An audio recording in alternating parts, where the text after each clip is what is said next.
नहीं।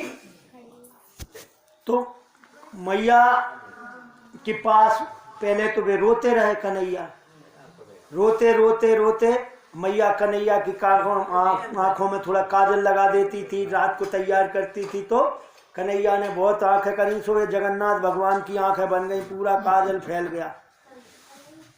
फिर भी मैया नहीं आई, बहुत कोशिश की मनाने की, चिल्लाने की, रोने की, लेकिन मैया ने अब सोची कि कन्हैया जग गया, जल्दी कर लूँ। तो मैया अपनी जल्दी में, तो कन्हैया बिस्तर से उठ के धीरे धीरे आ गए और मैया की मथनी पटक ली। मैया मैं तो माखन खाऊंगो। अरे बेटा अब नहीं बनो, चल मैं दूसरे दे रहा। नहीं मैया मैं तो जो ही खाऊं। अरे बेटा अब आप बनो ही नहीं है तो कैसे खाऊंगा, जल्दी कर लो। नहीं मैया मुझे तो माखन दे दे। तो मैया ने सोची कि चल ठीक है बेटा, तब तक तुझे मैं दूध पिलाती हूँ। तो मैया ने कन्हैया को गोदी में ले लिया, मक्खन छोड़ दिया, ऐसा करे ऐसा गोदी में ले लिया। मैया ने उधर दूध रख रखा था चूल्हे पर, चूल्हे पर दूध रख रखा था। वो ओंट रहा था कि मैया अपने कन्हैया के लिए पद्मगंधा गाय का दूध निकाल के खुद से लाती थी और ओंट के रखती थी कि कन्हैया को दूध पिलाऊंगी। तो वो दूध तो इसलिए उठ रहा था कि कन्हैया पिएगा, और उस दूध ने देखा कि कन्हैया तो अपनी भूख मैया के स्तनपान करके मिटा रहा है, तो वो दूध दुखी होने लग गया। इसलिए वो दूध ने क्या किया, बोला मेरे जीवन का क्या सार्थक, मैं जो तप रहा था, जल रहा था कि कन्हैया का काम आऊंगा, कन्हैया की भूख मिट गई तो मेरा क्या है।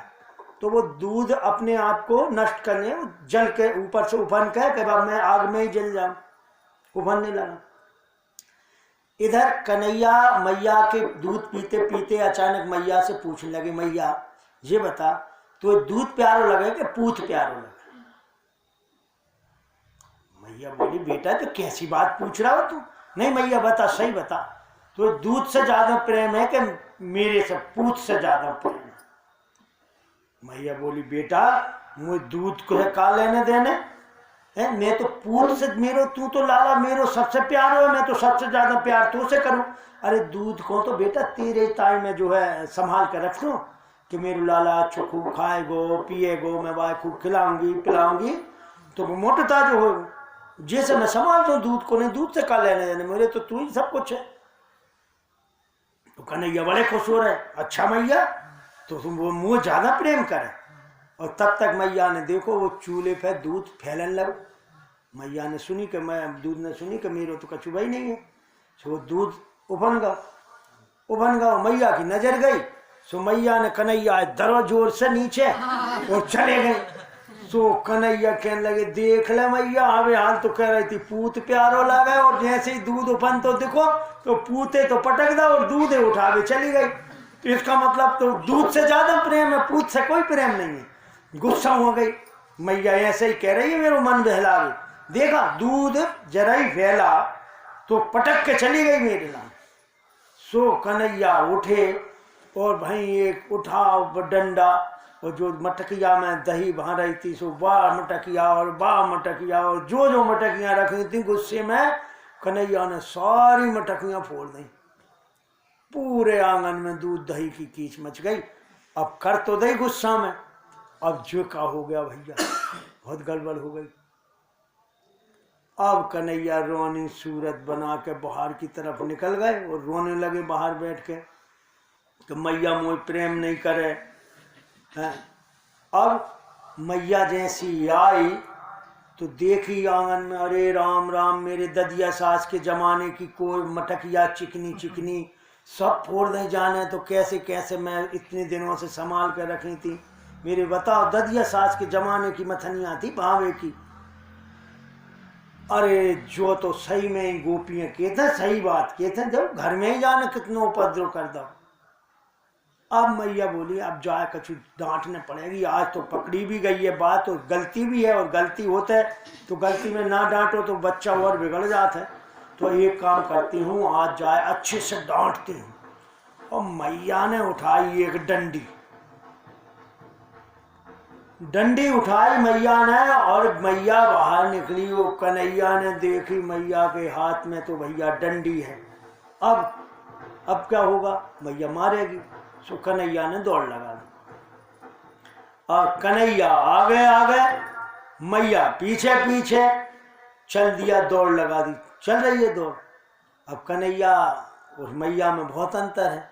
मैया दौड़ दौड़ के थक गई, कन्हैया तो पकड़ में ना है। देख कन्हैया बेटा मान जा, आजा पकड़ में। नहीं मैया नहीं आऊं, तुम्हें मारेगी। नहीं मैं बेटा नहीं मारूंगी, मैं तो पूजूंगी। नहीं मैया पूजेगी का है, फिर जब डंडी का है हाथ में लाए। अरे बेटा बुढ़ापे में है, कछु डंडी तो लाठी ले नहीं पड़ता, सहारो तो। नहीं मैया तू बाहर फेंक। अरे बेटा एक बार हाथ में तो आ, फिर मैं तो बताऊंगा। हाँ मैया जैसे ही नहीं आ रहा मैं, तुम्हें मारेगी। ऐसे करके जब बहुत देर हो गई, भागते भागते मैया पसीना से लथपथ हो गई, तो कन्हैया को दया आ गई मैया। देख मैया मारिए मत। हाँ बेटा नहीं मारूंगी। अरे तेरी अच्छे से पूजा करो। अच्छा मैया पूजा करेगी। अबे तो कन्हैया तो पूजा जा जाना जैसे भगवान की पूजा होती। तो मैया देख पूजा करेगी तो देख ले मैं पकड़ा जाऊंगा, आ जाता हूँ तेरे पास, लेकिन पूजा ही करिए। हाँ बेटा अच्छी पूजा करूंगी आज तेरी। अरे मैया अच्छी पूजा करेगी, का को भोग लगाएगी। अरे देख बेटा कैसो भोग लगाते। तो मैया तू जो डंडी का खिलाए। अरे बेटा जा तो मैं थक गई हूँ, इसलिए अब बुढ़ापे में डंडी सहारा लेना पड़ता है, जैसे लाए हूँ मैं डंडी तो फिर मैया मारिए मती। हाँ बेटा नहीं मारूंगी। और जैसे ही कन्हैया पास में आए, मैया ने गप से हाथ पकड़ो, अब चल बेटा मैं तो देखता हूँ। देख मैया देख पूजा करने की कह रही थी, फिर पूजा ही करवे तो ले चल रही हूँ, तू चल तो सही कहना कर ले। तो भैया बेका समझे कि कौन सी पूजा करेगी मैया। फिर मैया ने देखी कि कन्हैया बहुत डर गया और रोने लगो। जब मैया ने कही कि अब मैं तेरी लगाती हूँ पिटाई, तो कोई बच्चा ऐसे कि पिटाई लगावे से पहले ही तो डर जाता, रोने लगता है कि पिटाई लगावे से भी ज़्यादा कहानी बिगड़ जाता है। फिर बात संभाल में मुश्किल हो जाते, फिर माता जी भूल जाते पिटाई विटाई लगावो, और बात संभाल में नहीं बेटा। मैया ने कही अरे अब जो तो बहुत डर गया और रो रहा है, क्या करूँ। एक काम करती हूँ, मारती तो नहीं हूँ इसको, लेकिन फिर भी कुछ तो दंड देना पड़ेगा, नहीं तो ये बिगड़ जाएगा। इसको बांध देती हूँ, और जब तक बांध देती हूँ फिर क्या करूँगी कि तब तक मक्खन बना लूँगी, और मक्खन बना के फिर इसको मना लूँगी मक्खन दे के। भूल जाएगा बेटा, बच्चा तो छोटा ही होता है। तो ऐसी सोच के मैया ने कन्हैया को पकड़ के और रस्सी उठाई। अब मैया ने बांधने लग गई। अब देखो परमात्मा परब्रह्म है, संसार जिसके बंधा हुआ है उसको मैया बांध रही है। तो परमात्मा को बांधने के लिए मैया ने जैसी रस्सी लगाई, वो 2 अंगुल छोटी हो गई। मैया ने दूसरी मैया जितनी भी रस्सी जोड़ा है और वो आके गांठ न लग पाए, 2 अंगुल छोटी हो जाए। तो संतों ने कहा कि भैया वो 2 अंगुल छोटी का है कि श्रद्धा और भक्ति के बिना परमात्मा बंधता नहीं है। जब तक उसकी खुद की कृपा ना हो और आपकी श्रद्धा ना हो तो परमात्मा को कोई नहीं बांध सकता। वो वही 2 चीजें 2 अंगुल की दूरी बना देती हैं। मैया बहुत परेशान हो गई। जब मैया बहुत परेशान हो गई तो कन्हैया को दया आ गई। परमात्मा जब दया करता है तो स्वयं अपने आप बंधन में बंध जाता है। तो मैया की से कन्हैया बंध गए। अब मैया ने बंध गए। अब कन्हैया दरी माठन फैला करके उखल से बैठे थे। तो मैया ने कही कि एक काम करूं, जाए जई से बांध दो, तो कहीं इधर उधर जाएगो नहीं, और तब तक मैं अपना काम कर लूँगा। उखल से बांधा कन्हैया को और मैया चली गई अंदर। मैया तो अंदर काम न करने लगी और कन्हैया की दूसरी लीला शुरू हो गई।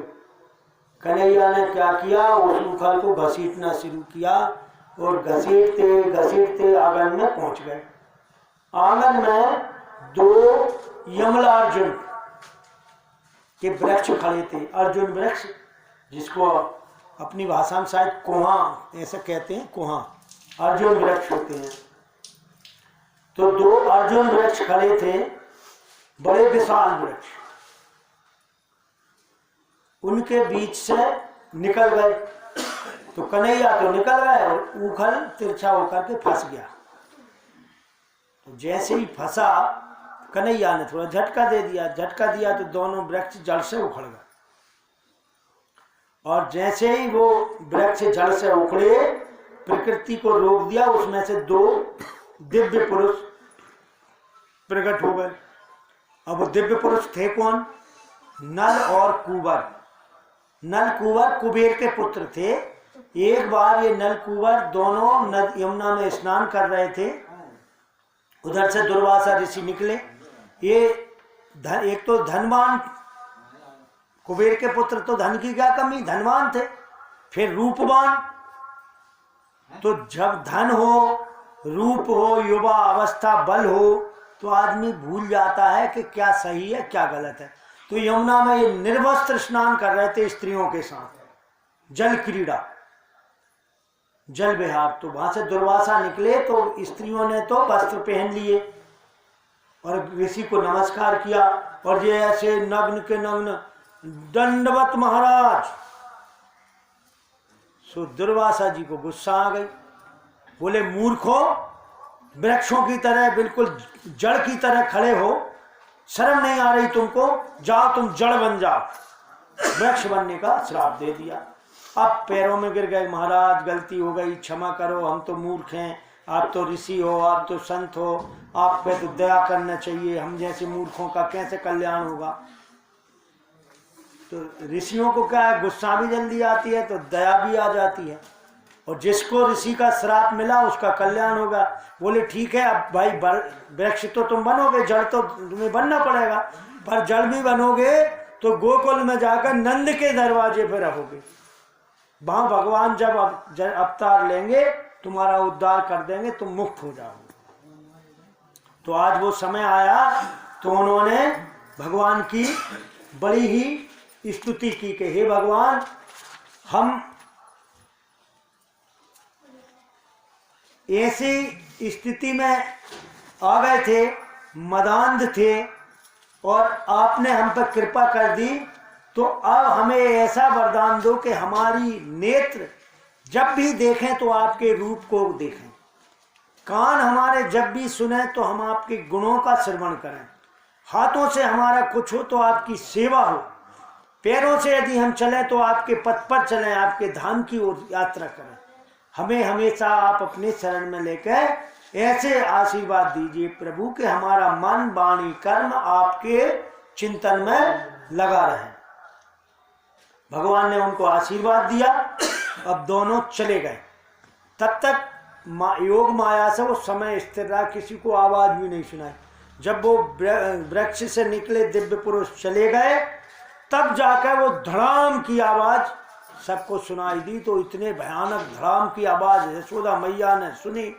उधर से बाहर नंद बाबा बैठे हुए थे, तो नंद बाबा ने सुनी।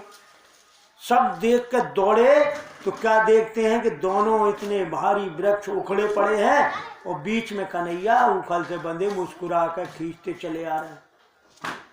नंद बाबा ने दौड़ कर कन्हैया को गोदी में उठा लिया, बंधन खोले उनके और छाती से लगा लिया। इधर यशोदा मैया आई, अरे तुम मैया ऐसा मत करा कर, लाला को सारी गोपियां उलाने देने। अरे यशोदा, जरा से माखन के पीछे तूने देख लाला को बांध दिया, अभी कुछ हो जाता तो, इतना मुश्किल से तो लाला हुआ है, तू कैसी कंजूस हो गई है। तमाम मतलब अपने अपने ढंग से यशोदा मैया को सुनाने लगे। यशोदा मैया भी काफी दुखी हुई।